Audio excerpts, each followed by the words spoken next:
Genghis Khan. You hear that name, and right away a picture pops into your head, right? For a lot of us, it's a ruthless conqueror, a figure of just legendary brutality. But, and this is a big but, in his home country of Mongolia, he's seen as the heroic father of the entire nation. So, which one is it? Is he a monster, or is he a visionary? So let's really get into it, because I'm telling you, this story is way more complicated than you probably think. We're going to try and peel back all the layers of one of history's most powerful and, most controversial figures. In this right here, this basically captures the whole problem, doesn't it? On one side, you've got this image of a monster, a dictator who left a trail of unimaginable destruction. And on the other, he's this celebrated national hero, a unifier who created laws and a culture. How can both of these things be true at the same time? Can they?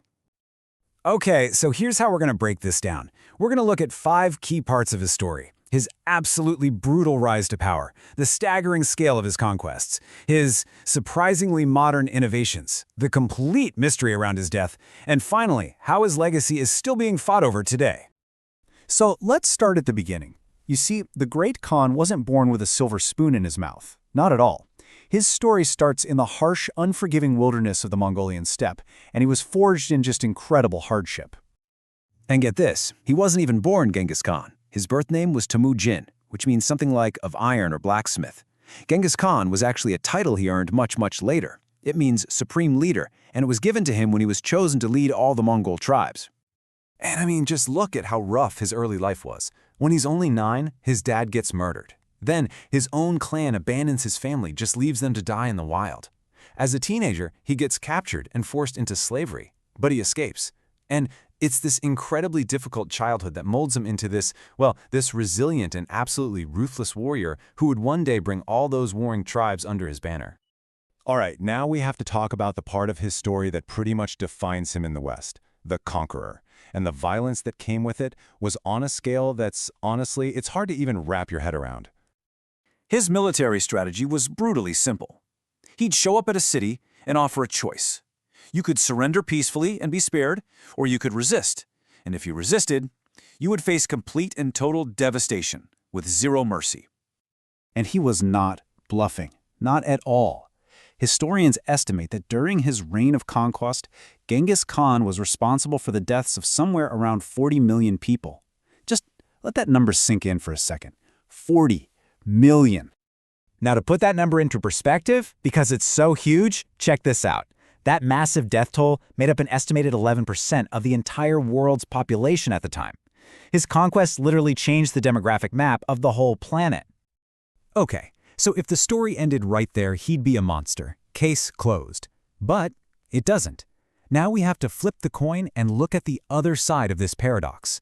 Genghis Khan, the great innovator, the guy whose policies were, in some ways, centuries ahead of their time.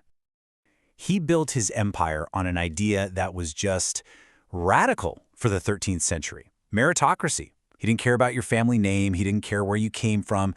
He promoted people based on skill and talent alone. He'd even promote his former enemies. And there's this one story that just illustrates this perfectly. So picture this. In the middle of a battle, an enemy archer shoots and kills the horse that Khan is riding. After the fight, Khan demands to know who fired that shot. An archer bravely steps forward and says, "It was me." Now, instead of killing him on the spot, Khan was so blown away by his skill and his courage that he made him an officer on the spot. He nicknamed him Jebei, which means bolt, and Jebei went on to become one of Khan's greatest and most loyal generals. The guy was also a logistical genius. He created one of the world's very first international postal services. It was called the Yam. It was basically a network of relay stations with fresh horses. A messenger could ride as fast as he could to a station, hop onto a fresh horse, and just keep going. Using this system, vital messages and intelligence could travel up to 200 miles in a single day. That was an absolutely revolutionary speed back then. And there's more. His empire, built by the sword, actually practiced religious freedom. Christians, Muslims, Buddhists, you were free to practice your faith. He would talk with leaders from different religions, and he even gave women respected leadership roles. This stuff just does not fit with our typical picture of some barbarian conqueror.